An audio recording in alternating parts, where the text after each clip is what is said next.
வரலாற்று சிறப்புமிக்க முல்லைத்தீவு ஒட்டிசுட்டான் தான்தோன்றீஸ்வரர் ஆலய வருடாந்த திருவிழா இன்று கொடியேற்றத்துடன் இனிதே ஆரம்பமானது.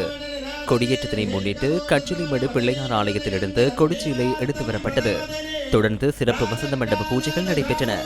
அந்தணர்களின் வேத பாராயணங்கள் ஒழிக்க மங்கள வாத்தியங்கள் முழங்க பக்தர்களின் அரோகரா கோஷத்துடன் சுபவேளையில் கொடியேற்றம் சிறப்பாக இடம்பெற்றது. வரலாற்று சிறப்புமிக்க ஒட்டுசுத்தான் தான்தோன்றீஸ்வரர் ஆலயத்தில் எதிர்வரும் 28ஆம் திகதி ரதோற்சவமும் 29ஆம் திகதி தீர்த்தோற்சவமும் இடம்பெறவுள்ளன.